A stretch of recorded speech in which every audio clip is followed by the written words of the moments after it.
ARPP diterima oleh pimpinan yang lain. Kan mereka mendesak supaya RUU perampasan aset itu disahkan paling lambat 15 Desember.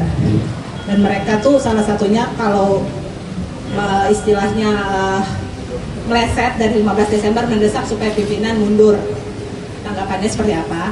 Kemudian apakah ada, tadi juga mereka kan mempertanyakan kenapa tidak ada Mbak Puan dan Bu Sari menemui mereka dan tidak ada waktu saat paripurna saat awal-awal.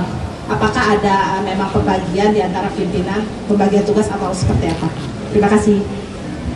Sekarang bulan Agustus, September, Oktober, November, Desember, artinya masih kurang lebih 4,5 bulan lagi. Jadi insya Allah bahwa penutupan tahun ini, tahun 2020 itu kan 31 Desember. Tadi sudah disampaikan oleh pimpinan DPR pada Dasko bahwa insya Allah RUU perampasan aset ini akan kami selesaikan pada tanggal 15 Desember tahun 2026. Kemudian terkait dengan kenapa pimpinan DPR, sekarang saya berdua dengan Bu Sari, Pak Dasko ada bersama Pak Saan, Pak Cucun ada di menerima masyarakat atau aspirasi dari buruh.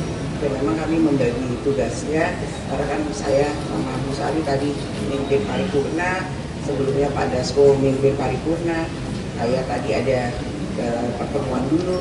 Ya ini memang pimpinan ada satu ketua, 4 ketua memang bertugas untuk bisa menemui masyarakat aspirasi dan mempunyai tugas masing-masing untuk pembagian tugasnya.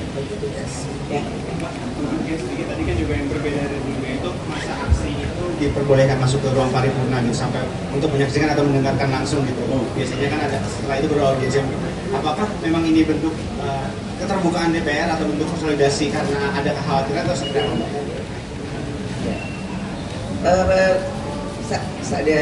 Sebenarnya kan memang dari awal kami mengatakan bahwa gedung DPR ini terbuka untuk menerima aspirasi dari masyarakat, namun ada aturan dan mekanismenya bahwa jikalau aspirasi dan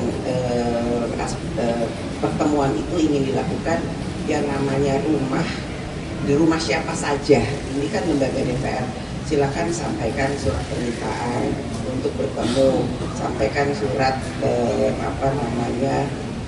atau keinginan untuk menyampaikan aspirasi. Tentu saja kami akan menemui dan menerima aspirasi tersebut, apakah itu melalui BAM, apakah itu di RDPU di komisi-komisi, ya bahkan sampai kemudian kami akan bolehkan perwakilannya untuk ikut dalam paripurna. Namun ya ikuti mekanisme dan aturan yang ada di lembaga DPR ini. Begitu juga saya rasa di setiap rumah yang akan dimasuki oleh tamu, tentu saja harus mengikuti mekanisme dan aturan.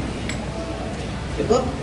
Puan izin soal pernyataan Budi Ari kemarin yang cukup viral dan menuai kritik juga terkait proses pergantian kepemimpinan bisa berlangsung lebih cepat dari tenggat waktu 2029. Mungkin dari DPR sebagai lembaga resmi negara ini ada tanggapan Mbak, dan sebagai PDIP juga?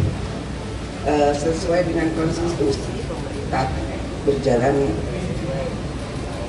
undang-undangnya per 5 tahun, jadi ikuti konstitusi yang ada, dan ya sebagai warga negara yang taat hukum ya ikuti semua aturan itu dengan sebaik-baiknya. Pemilu per 5 tahun ya kita lakukan setiap 5 tahun.